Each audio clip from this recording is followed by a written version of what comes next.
In this video, let us discuss about pointers and arrays. Assume that we have got an array of size 5, integer array of size 5. So then we have got 5 locations.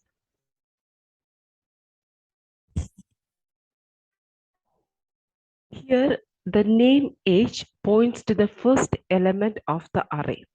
So that means the age will contain the address of age of 0. Age of 0 is the first element. The address of that element is the address of the array. So that address will be stored in the variable age. That means the array name is a pointer because it stores the starting address of the array. Array names are pointers. Array elements are stored in contiguous locations in the memory. For example, consider int ARR of 10. ARR is a pointer to the first element of the array. So that means ARR contains the address of ARR of 0. That is star ARR is same as ARR of 0. ARR plus I is a pointer to ARR of I.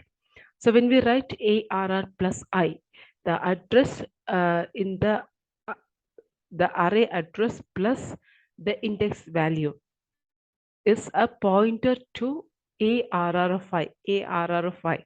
So ARR of I is equivalent to writing ARR plus I plus size of int. Because when we add a constant to a pointer, then it is equivalent to writing that constant into size of the data type. Then star ARR plus I is equal to writing ARR of I. So instead of writing ARR of I, we can write star ARR plus I because ARR is the starting address of the array. Array name always points to the first element of an array. Address of the first element of an array is the address of the first element ampersand age. Here it is ampersand age of 0. Age represents the address of the age represents the address of this first location. Hence, ampersand age of 0 is equivalent to age itself. The value inside the address ampersand age of 0 and the address age are equal. So we can write star age. Star age means the value and the variable age. Star age is equal to writing age of 0, the first value.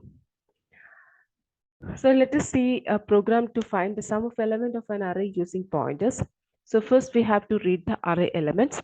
Then we can write sum equal to, so here PTR is a pointer and the array name, the content of the array name, that is the address is stored in the variable PTR. So PTR equal to array means the PTR now points to the address. PTR contains the starting address of the array. So sum equal to sum plus star PTR. So star PTR now means the first element.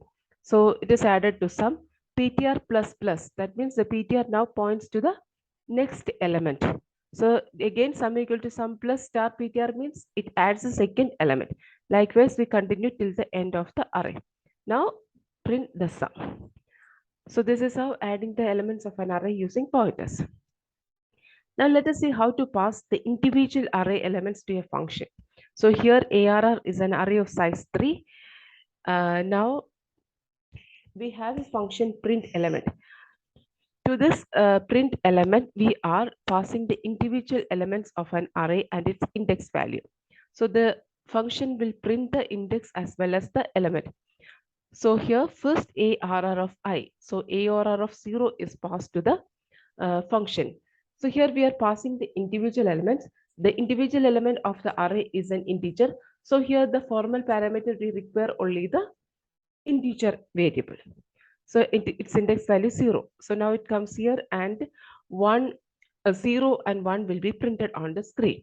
Now it goes to the second element, ARR of 1. ARR of 1 it is 2. 2 is passed to this element and the location 1 is passed to the index. So we will get the value 2, 1. Likewise, it will be processed. So here we are passing the individual elements. So the formal parameter will be a variable of the type of the individual element.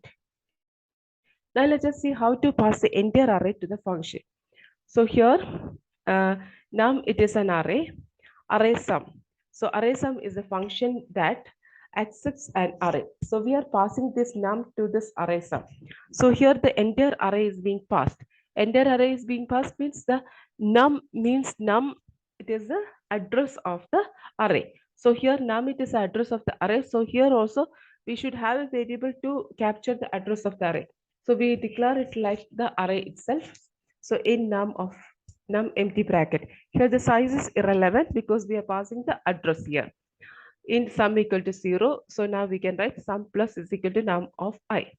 So it will find the return the sum and it will be stored in the variable result and it will be printed on the screen. Here num is a variable. So instead of writing like this, we can have a pointer variable like this. So we can declare this num as a pointer variable because array name it is a pointer. So here again you can use num of I. So num of I we can write. So when we pass the entire array to the function, the formal parameter should be a pointer. If you're passing the individual elements, the formal parameter should be the variable of the type of the content of the array. But when we pass the entire array, it should be a pointer variable. So either you can write it like this or you can write it like an array.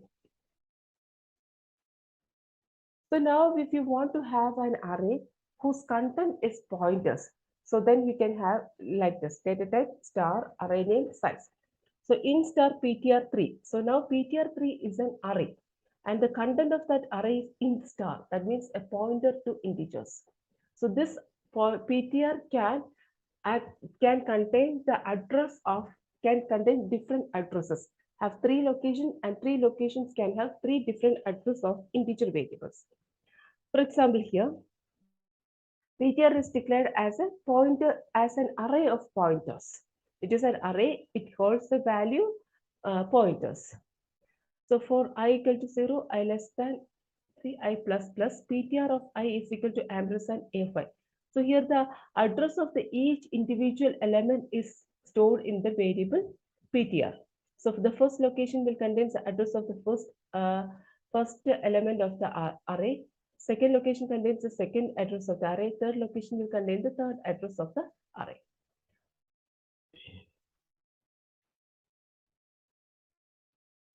Now, pointer to an array. So it is in the previous case, it was an array of pointers. Array contains the elements pointers. Now we have to declare a pointer to an array. So in that case, you have to declare it like this. So you have to put this data type star within the bracket. For example, when you put it like this, in star ptr of 10. So now ptr it is not an array, but it is a pointer because in the previous case, this subscript operator has higher precedence than star operator in this star operator. So it will be treated as an array. So when we put that star inside the bracket, then this star has higher precedence. So now ptr is a pointer and its data type is int array. So that means ptr is a pointer that points to an array of such integer array of size 10.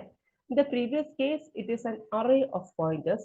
It is an array containing pointers, but in this case, it is a pointer to an array of size 10.